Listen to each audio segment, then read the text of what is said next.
Ghibli tiene dos tipos de película. Las películas en donde pasan cosas y las películas en donde no pasan cosas. Y tristemente, El castillo ambulante es el último caso. No es que no ocurra nada en la película estrictamente hablando, es solo que es una de esas películas de Ghibli que está llena de elementos de fantasía en donde la mayoría del tiempo se va en momentos slice of life. Entiendo que la película intenta mostrarnos el día a día de los personajes para que podamos simpatizar con ellos, y así nos afecte lo que ocurre por la mitad, que para variar es algo de verdadera importancia, y no más slice of life.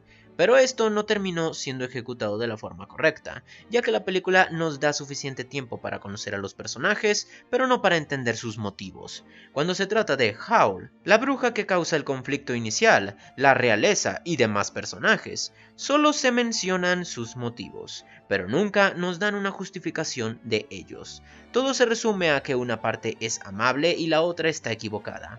Howl en especial me parece más que un plot device.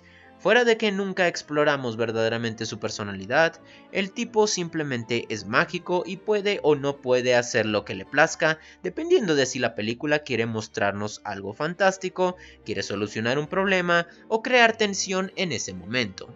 He tolerado los elementos fantásticos en otros filmes de Ghibli porque estos no son usados como plot devices para mover la trama. Difícilmente se puede considerar que otra cosa pueda mover la trama en esta película.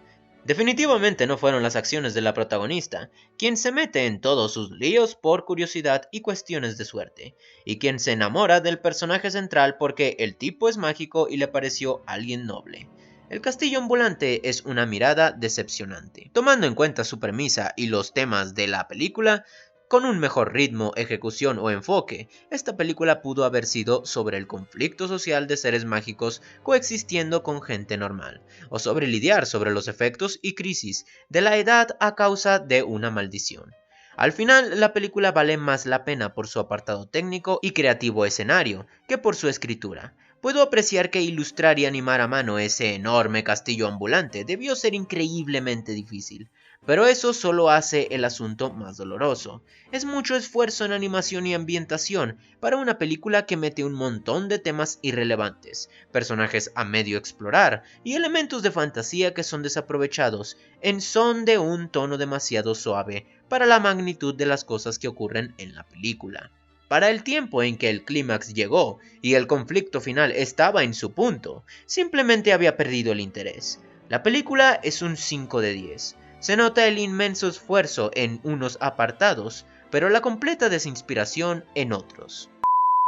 What's the use of money if you ain't gonna break the mold?